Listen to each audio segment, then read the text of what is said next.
भाईजान बात पता क्या है कि ये बहुत पुराना रवाज था देसी टोटके। ये हमारे जो बुजुर्ग हैं वो भैंसों पे किया करते थे। बिल्कुल ऐसे, ठीक है ना। तो अब वो रवाज नहीं रहा। सही है।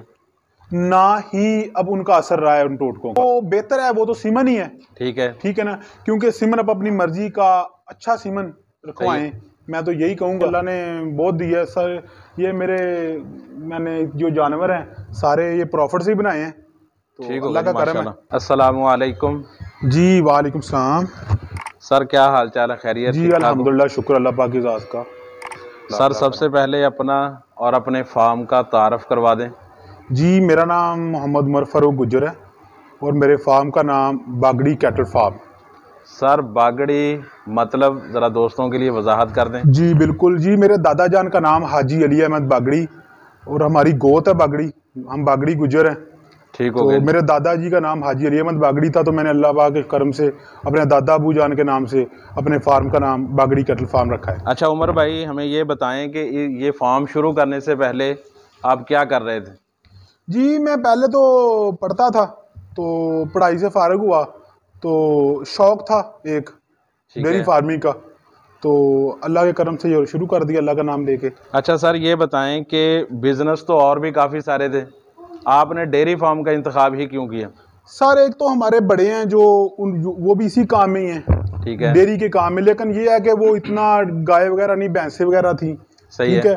तो आजकल तो आपको पता है कि हर बंदा ही जो काउ फार्मिंग है उसकी तरफ आ रहा है। जी जी। तो अल्लाह पाक के करम से ये शौक़ था एक, और बड़ों का भी शौक़ था, तो इसीलिए इस फील्ड में आ गया।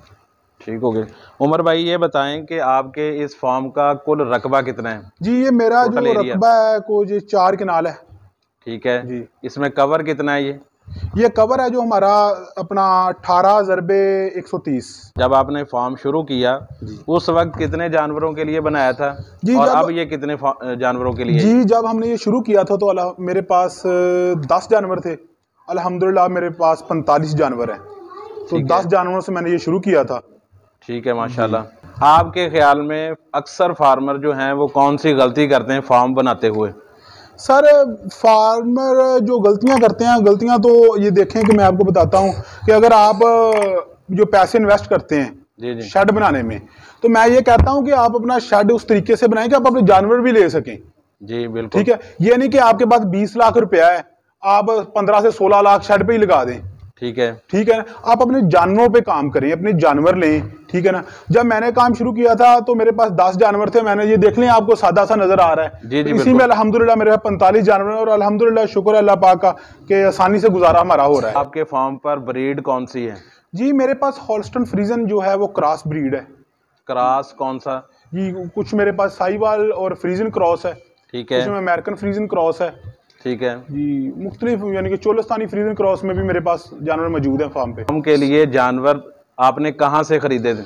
जी हमने मुख्तलिफ फार्मों से ये जानवर खरीदे थे। ठीक है। मंडियों से भी हमने लिए।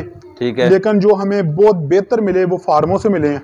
हमारा मुख्तलिफ फार्मों के साथ कॉन्टैक्ट होता है, तो वहाँ से हमने खरीदा। अच्छा उमर भाई हमें ये बताएं कि जानवर फार्म के लिए खरीदते वक्त किन बातों का ख्याल रखना जरूरी होता है? जी ये बहुत अच्छा सवाल किया आपने। सबसे पहली बुनियाद ये होती है कि जानवर किस तरह का लें। जी जी। तो सर ये मैं कहूँगा कि जब जानवर आप लेते हैं तो सबसे पहले उसकी हाइट देखें।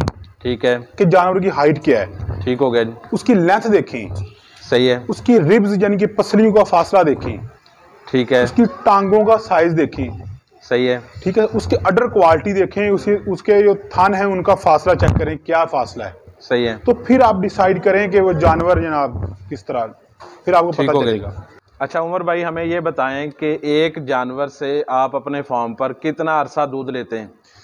जी ये बात जो आपने की है, हम जो जानवर का दूध है, हम जब प्रेगनेंसी शुरू हो जाती है जानवर की, ठीक है, प्रेगनेंसी के फर्स्ट मंथ से लेके हम उसका 7 मंथ तक, ठीक है, हम उसको 2 माह जो होते हैं प्रेगनेंसी के वो रेस्ट देते हैं, यानी कि 8वां और 9वां मंथ। ठीक है, 7 माह हम उसे दूध लेते हैं प्रेगनेंसी शुरू होने के बाद। ठीक हो गया जी। अच्छा उमर भाई ये बताएं कि गाय को प्रेग्नेंट किस मौसम में करवाना बेहतर होता है? जी जो हमारा मौसम है या गर्म मौसम है यहाँ का, तो मेरे ख्याल में जो है नवंबर, दिसंबर, जनवरी और फरवरी, ये माह अच्छे माह हैं जानवरों को प्रेग्नेंट करवाने के। इसमें रिपीट के जो चांस हैं वो बहुत कम होते हैं। अच्छा जी, आप अपने फार्म पे जो प्रेग्नेंट जिन गाय वगैरह को करवाते हैं तो वो बुल से करवाते हैं या आप कोई इंजेक्शन वगैरह? नहीं, हम सीमन इंसामिनेटी करवाते हैं, सीमन रखवाते हैं। सही है, ठीक है ना। बाकी बुल भी हमारे पास बहुत अच्छा बुल है। सही है। तो अगर कोई जानवर ऐसा हो जो सीमन पे ना ठहर रहा हो तो हम उसको बुल से करवा देते हैं क्रॉस, लेकिन वो हमारे पास अच्छा बुल है। अच्छा, आपके ख्याल में बुल से ज्यादा बेहतर रहता है या सीमन? नहीं जी, जो बेहतर है वो तो सीमन ही है। ठीक है, ठीक है ना, क्योंकि सीमन आप अपनी मर्जी का अच्छा सीमन रखवाएं, मैं तो यही कहूँगा। अच्छा, अपने इस इलाके में कौन सी ऐसी जगह है जहाँ से अच्छा सीमन मिल जाता है? दोस्तों के लिए ज़रा उसकी वजाहत कर। जी, मेरे भाई हैं, मेरे दोस्त भी हैं अपना हमारे चीचा वतनी में, अपना डॉक्टर नईम गुज्जर साहब। ठीक है, हम उनसे मेरा मेरा कॉन्टैक्ट है, वो मैं उनसे लेता हूँ। CRI का मैं सीमन इस्तेमाल कर रहा हूँ, कुछ डेयरी डोमेन का कर रहा हूँ। ठीक हो गया। तो अच्छा उमर भाई, हमें ये बताएं कि आप अपने इस फार्म पे जानवरों के लिए साइलेज, वंडा या सब्ज़ चारा क्या इस्तेमाल कर रहे हैं? जी, जो जानवर का हम इस्तेमाल कर रहे हैं खाने के लिए, वो तो हम वंडा ही इस्तेमाल कर रहे हैं। ठीक है, ठीक है।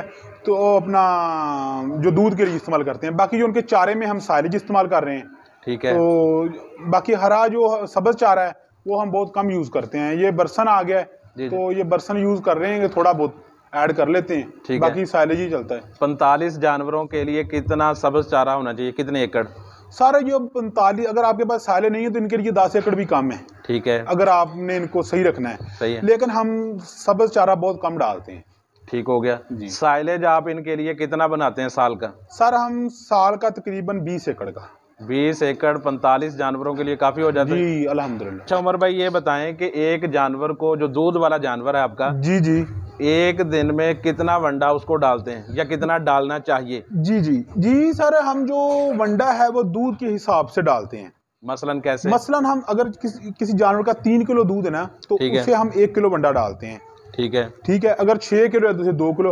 अगर मिसाल के तौर पे जानवर के नीचे 12 लीटर दूध है, तो मिसाल दे रहा हूँ। जी जी, तो हम उसको जनाब 2 किलो वंडा सुबह, 2 किलो शाम। और भाई हमें ये बताएं कि अपने फार्म पे जानवरों का इलाज देसी टोटके से करते हैं या डॉक्टर वगैरह से राब्ता होता है? जी भाईजान, बात पता क्या है कि ये बहुत पुराना रवाज था देसी टोटके। ये हमारे जो बुजुर्ग हैं वो भैंसों पे किया करते थे। बिल्कुल ऐसे, ठीक है ना। तो अब वो रवाज नहीं रहा। सही है। ना ही अब उनका असर रहा है, उन टोटकों का बहुत कम हो गया है। जी बिल्कुल। और ये जो जानवर है ना, ये वाले जो फ्रीजियन होल्स्टाइन फ्रीजियन क्रॉस जानवर हैं, ये वो बर्दाश्त भी नहीं करते वो देसी टोटके। वो इतने गर्म, ये लहसुन वगैरह लोग देते थे। जी। ठीक है ना। तो ये वो बर्दाश्त भी नहीं करते। तो हम जो हैं वो मेडिसिन ही यूज़ करते हैं ज़्यादा। सही है। बाकी मसाला वगैरह तो ये प्याज वगैरह ये तो चलता ही रहता है। अच्छा उमर भाई, आखिर में हमारे दोस्तों के लिए आप उनको क्या मशवरा देना चाहेंगे जो डेयरी फार्म कर रहे हैं या करना चाहते हैं? तो उनके लिए आपका क्या मशवरा होगा? सर, जो डेयरी फार्मिंग ये बहुत अच्छा काम है। ठीक है, करना चाहिए, इसमें इंटरेस्ट लेना चाहिए इंसानों को। मेरे भाइयों को इंटरेस्ट लेना चाहिए, बहुत बेनिफिट है इसमें। मैं ये कहूँगा कि अगर अब महंगाई बहुत ज़्यादा है सर। जी बिल्कुल। तो जो 20-25 लीटर से प्लस दूध देने वाले जानवर हैं, गाय है, वो 4.5-5 लाख से आपको कम नहीं मिलेगी। जो अच्छा जानवर इतने में मिलेगा, इससे कम नहीं मिलेगा। बिल्कुल। तो हम जो है, हमारा जो तबका है ये मीडियम सा तबका है। जी बिल्कुल ऐसे ही। तो हम अफोर्ड नहीं कर सकते। एक बंदा 2 गाय लेनी है तो 10 लाख तो बनने। बिल्कुल। ठीक है ना। जी। तो मैं उनको ये मशवरा दूंगा कि आप हीफर्स लाएं। ठीक है, बैड़े जिसे हम कहते हैं। जी। आप हीफर्स लेके आए, वो तकरीबन अच्छी हीफर्स है, वो आपको 1.25 लाख 1.5 लाख में अच्छी हीफर्स मिल जाएगी। जी। बहुत अच्छी हीफर्स 1.25 लाख 1.5 लाख में मिल जाएगी। बिल्कुल अच्छी हीफर आपको इतने में मिल जाएगी। उसको तैयार करें। मैं खुद हीफर्स लेके आता हूँ, हीफर्स तैयार करता हूँ अपनी। ठीक है ना। तो आप हीफर्स तैयार करें, अल्लाह पाक आपको इंशाल्लाह कामयाब करेगा। तो भाई बहुत बहुत शुक्रिया, आपने अपना कीमती वक्त हमें दिया। Thank you sir. अल्लाह ताला आपको खुश रखे, आपके काम में बरकत अता फरमाए। बहुत मेहरबानी सर। अस्सलामु अलैकुम। जी वालेकुम सलाम।